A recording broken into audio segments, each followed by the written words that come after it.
Welcome. Thank you for joining me for the second segment of our study of research strategies in the Southern United States. I am Julie Merrill. In our first segment, we discussed the challenges of tracing families who migrated through the South and discussed how using military records was one way of finding the origins of your ancestors. In this segment, we will look at another case study of the Arnett family, combining many different record sets to achieve our goal of tracing the family to their earliest origins of the United States. Let's get started. So our goal is, who are Nancy Jane Arnett's parents? So first we need to determine what we know about Nancy Jane to be able to learn information about her parents. We know from census records Nancy Jane Arnett was born in about 1809 in Tennessee. In 1829, she married John Turney in Jackson, Morgan County, Illinois, and she died in 1880 in Springfield. Now, this is from the 1860 census in Springfield, Illinois, and this is how we can determine her age and where she was born. All census records state that she was born in Tennessee. Does that mean that it's true? We don't know if she was the one providing information, so we need to take all of this information with a grain of salt. Her age, her birthplace might be incorrect. So we have to keep our minds open. So we track her to the 1880 census because we believe that she's alive at the time that the census records were taken. And we find that in 1880, it says that she was born in Tennessee and her parents were born in Maryland. Again, we don't know if she's the one providing this information. It might have been the son-in-law who didn't know where his mother-in-law's parents were born. So we just kind of say, yes, that could be a great piece of information, but we're also keeping our minds open to other possibilities. Now, we look at a lot of different information, a lot of different records for Nancy Turney just in Illinois. So we determined in 1829, we've already discussed that she got married, right? So we find her on the marriage index, looking for, does it name parents?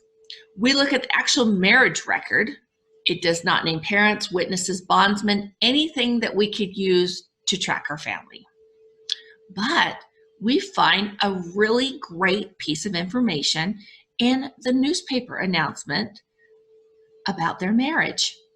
So here is the newspaper announcement in Morgan County. It says it's Morgan County, Illinois, and it says married on the evening of the 3rd in Jacksonville. Here's Mr. John Turney to Miss Nancy Jane, who is the daughter of Thomas Arnett of that place. So it says that she was living there and that she's the daughter of Thomas Arnett. Well, does that mean Thomas Arnett is living there? We have yet to determine that. So when Nancy Jane was living in 1829 in Morgan County, Illinois, did she come by herself? Usually that's not the case. Usually they would be with family members, the woman would, before they got married. Some type of family member. It could be an extended relative or it could be her parents, but most likely her parents. So we're gonna go on that assumption that she was with her parents when she got married. So we need to find a Thomas Arnett living in Morgan County about the time of the marriage. And the closest census to the marriage was the 1830 census. And we find a Thomas Arnett along with several other Arnett families living in the same county. So Thomas Arnett, we find a 60 to 69-year-old, a 20 to 29-year-old, a 30 to 39-year-old, and a 39-year-old. So we assume that because Nancy Jane is of age when she gets married, that her father could not be 20 to 29 years old. So we are making the assumption that Thomas Arnett, 60 to 69 years old, is this father. Now we've searched for other Arnett families. There's only one Thomas Arnett on the 1830 census, and we have determined that this is our guy. But we're still not totally sure. So we need to know if this Thomas Arnett in Morgan County was the same man who was Nancy Jane's father, because he could have died in the year between 1829 and 1830. We don't know. So we still have to determine some association between the Turney family and between the Arnett family. So that's when we turn to county level records. We can also assume that those three other younger males, Thomas, John, and Andrew, were possible children and siblings. So children of Thomas Arnett Sr. and siblings of Nancy Jane Arnett. From the census record, we kind of say, okay, he's born between 60 to 69. When was he actually born? So we take that and we say, okay, we estimate his birth date from that census record. Now, again, we turn to county level records, to deeds, and we found a deed for a Thomas B. Arnett. And at the bottom of the deed, we look at the witnesses, because we never disregard anybody's name on a deed. The witnesses are often family members or close neighbors or associates. So we always look at those. Now, John Turney is signing this deed for a Thomas Arnett in 1825. So this is showing association between this Thomas Arnett and John Turney, his future son-in-law. And that's good enough for us to say that this was Thomas Arnett, the father of Nancy Jane, and also showing that he lived in Morgan County. So now that we know that he lived in Morgan County, Illinois in 1830, we need to try and track him back in time to figure out what's going on. And we're assuming that we're going to track him back to Tennessee. But again, we need to keep our minds open. So 10 years earlier, we can't find him living in Morgan County. So we expand our search parameters to the whole state of Illinois and found a good match in Madison County. Now, keep in mind the ages and the genders of the males. Of course, we find the males in the 1830 census, those younger males. And then we're also looking for Nancy Jane in this census living in the household of Thomas Arnett. And those genders and ages all generally coincide with what we're seeing here on this census record. And we can confirm this is likely our guy. So then we need to go back 10 years earlier. And we do a general site US search. We can't find him in Illinois, so we again open our research parameters to all of the United States. And keep in mind, he could have been living in someone else's household and not counted in 1810. So we have to kind of keep that at the back of our minds too. But in 1810, we can only find one man named Thomas Arnett. And that is in Montgomery County, Kentucky. Now, we think, okay, we're not in Tennessee. Should we be looking in Tennessee? But again, Kentucky, Tennessee, they might not have known. And they're kind of close together. And so the people might not have known to report her birthplace correctly. In fact, she might have been too old and senile to even remember correctly. So again, we look at the ages and the genders of the people in the household, and they generally coincide with what we found in those later census records. We determine this is likely our guy, or at least someone that matches pretty closely with our guy. Now, we turn to tax lists to better establish this Thomas B. Arnett's timeline. The 1810 tax list for Montgomery County, Kentucky, shows Thomas Arnett with 280 acres of second-rate land on Flat Creek. And listed a few lines after him was a John Arnett with 150 acres of second-rate land on the same watercourse of Flat Creek. So Thomas Arnett held 2 slaves and 2 horses. In 1811 and 1812, Thomas Arnett had disappeared from these tax lists in Montgomery County. We can assume that he moved away by this time to either some other county in Kentucky or possibly Illinois by that time. So that's a good way to show, is he on those tax lists coming up to the time we can find him somewhere else? because if he's on those same tax lists in Montgomery County, Kentucky, when he's on the census in 1820 in Illinois, we know we don't have the right guy. But we've done some additional research and can find out that this matches up the timeline, and this seems like it's the same guy. And we see that John Arnett, his age matches with what we find in those later census records. So we start just taking back in time, just little by little, and saying, okay, in 1809, we can find him in Montgomery County, Kentucky. And we're finding him along with, again, John Arnett. And as we're looking for where he's living, how much land he is, those neighbors around him.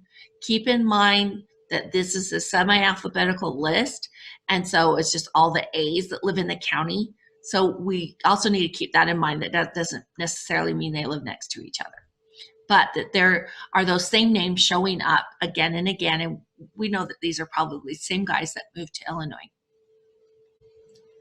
So as we're again trying to track our family back further, we find an 1800 tax list that's been indexed. And there are several Arnett families.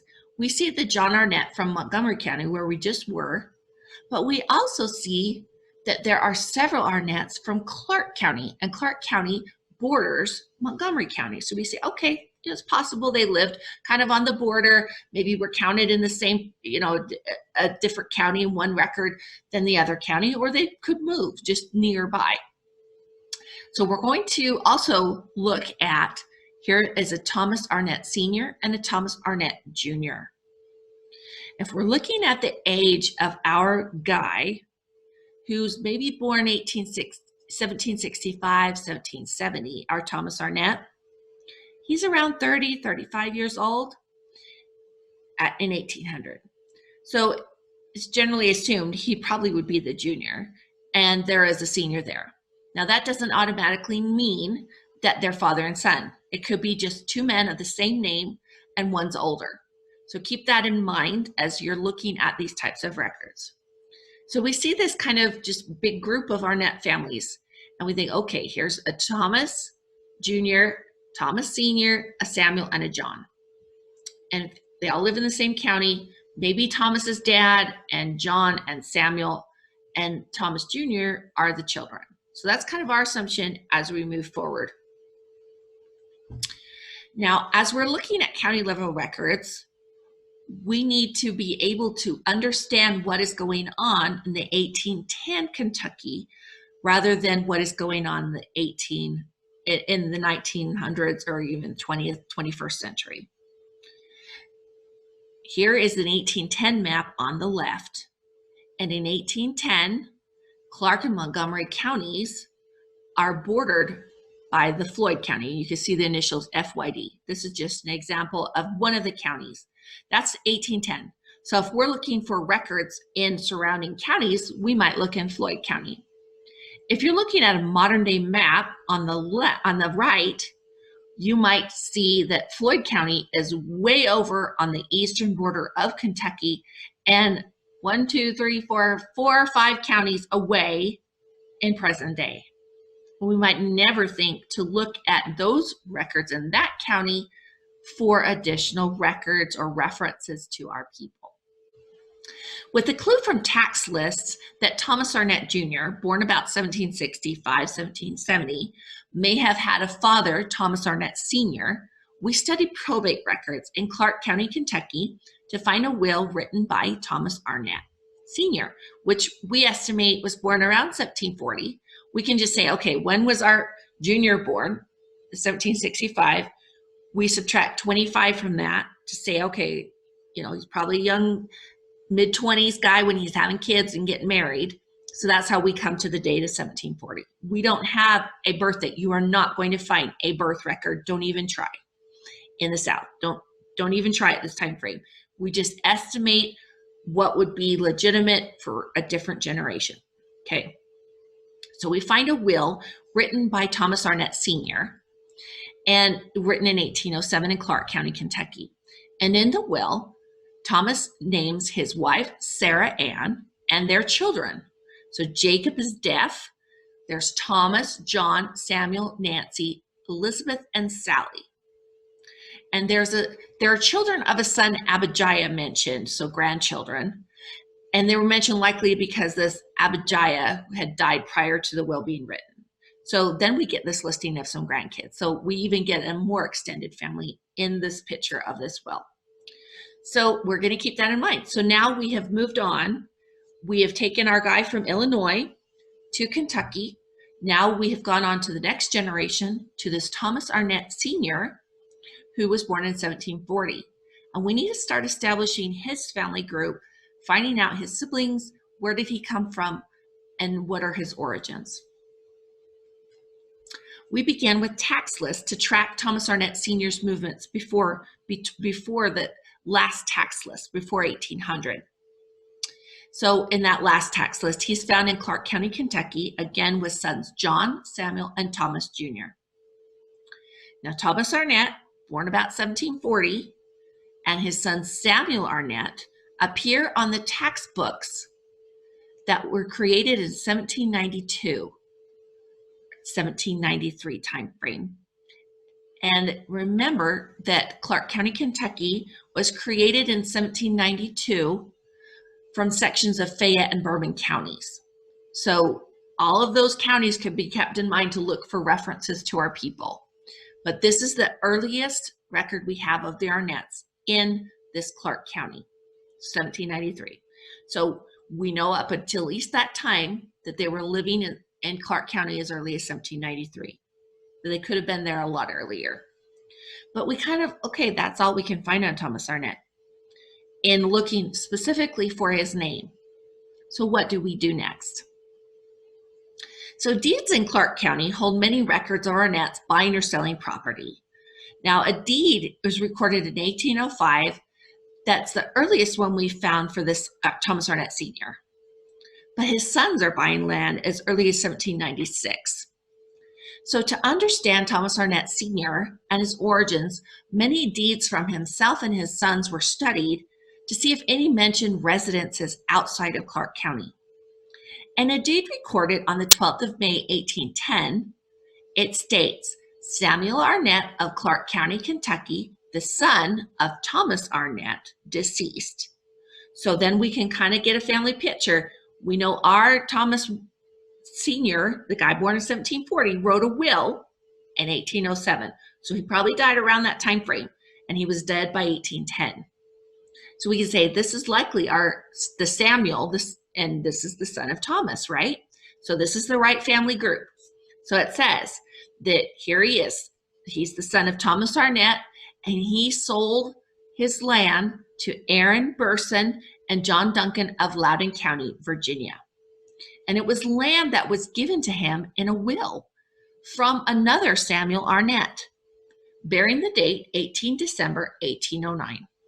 So, of course, that gives us the clue from Kentucky back to Virginia. So, of course, we're going to look at that record, the original record, to see what else it contains. What other hints can it give us to build that family group? Now, we're still looking at, okay, is this Thomas Arnett? Can we track him back, or is this just somebody that's giving him land? So we need to figure out what's going on and paint that family group picture. So we go back to the 18 December 1809 in Loudoun County, the will of Samuel Arnett. And here it says, the Samuel Arnett of Loudoun County, and we scroll down to where he is giving things away. He says, I'm going to give to my beloved nephews, Thomas Arnett, son of Alexander, and Samuel Arnett, son of Thomas Arnett. And he's going to give equally divided property. So that gives us a lot of clues. Now I know it's confusing because we've got a lot of people the same names, but as you remember, our Thomas Arnett Sr., born 1740, right? He has a son, Samuel, right? And that Samuel was the one from Clark County, Kentucky, who sold land in Loudon County, right? Okay, so that's going to give us our first foundation to build this family group. From there, we can establish that the Thomas Arnett Sr., born 1740, was a brother to Samuel and Alexander. So we got the three brothers, Samuel, Alexander, and Thomas. And they are having children with the same names. So this is kind of going to be our focus point now to look at Loudoun County for records. With the location of Loudoun County established as this residence for Samuel, we studied deeds in the county before Samuel's death in about 1809. So there was one that we found really interesting. So we see an Alexander Arnett of Loudon County sold to his son, Samuel Arnett. Now, I didn't give a screenshot of that part where it says it's his son, but it is. He sold to Samuel Arnett of the same place for 5 shillings, just a small amount of money, 300 acres of land. So, I mean, he's basically giving this land away, this great expansive land away. And he's given that away in 1765. And we see that it mentions his wife, Ruth. So an Alexander and a Ruth had a son, Samuel, and they were giving him land in 1765. Well, okay, so there's the Samuel. So is this the Samuel, one of the 3 brothers, Thomas, Samuel, and Alexander, who may have had a father, Alexander? So we need to look at more. We need to do some more records. Now, the question arises, was there more than one Arnett family in Loudoun County with children named Samuel? So tax lists are an every year accounting, depending on how often they're taken, of a person's residence. So they often fill in the gaps between census records, and before census records were started in 1790, there were many tax lists that were taken. So in an index of tithables or taxes taken from 1758 to 1786, there were 4 Arnetts listed in the head of house. So that's what you see on the left in the left screenshot. It's not page numbers, it's actual dates of when they appear on the tax list. For example, Alexander appeared in 1762 to 1763 and 1765. So we see that there's only one Alexander listed in the county during that time frame. And there's a Jacob, a Samuel, and a Thomas also listed. So we've got the Samuel and we've got Thomas. That gives us a really good clue. So then on the tax list on the right, we see that there's a Thomas and Alexander. So this is a couple years earlier. And in Thomas's household, there's only one tithable. Now, tithable means who was a male that is over 21 years old who can be tithed. In Alexander's household, there are 2 tithable males, which generally means that you've got an older man with a son over 21 years old in the household. And so we have basically we've got this Alexander as an older man, and Thomas is likely a younger man. Could this be our Samuel, Alexander, and Thomas with the father, Alexander, on these tax lists? So we turn to probate records in Loudoun County and find the will of Alexander Arnett, who wrote this will on the 12th of December, 1769. And we see Alexander Arnett, and he is stating that his wife and his beloved son Samuel can get this property. Well, we think, okay, he has more sons than this, right? He's got a son Alexander, he's got a son Thomas, and maybe a Jacob in there. So what's going on? Does he only love one child? No, that's not it at all. Samuel is probably the oldest child. And he may have not owned property and not been included on those earlier tax lists, or he could have just not lived in the county for a little while or something like that. So, but on these wills, these probate records, they were under English law at the time. And under English law, it is called the law of primogeniture. It means that the oldest or firstborn legitimate son is to inherit all the property of the estate of the deceased parent. Now, after the Revolutionary War, this kind of changes, and we shift from what was English law to what is our law today in the United States, where we're listing all of the inheritance, all of the people that inherited the property. Because of this indirect evidence that we know, we have our Thomas Arnett Sr., born 1740.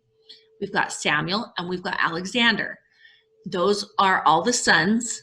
Indirectly, we've learned that of Alexander Arnett Sr. And Alexander Arnett is likely our immigrant ancestor who was born, he was probably Scots-Irish or from England. So we haven't gotten him over the pond yet, but we were able to learn from all these different types of records and piece the little pieces together so we could track that family back in time from Illinois to Kentucky to Virginia.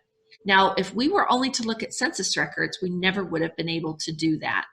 We never would have been able to track our family just using census records in these early time frames.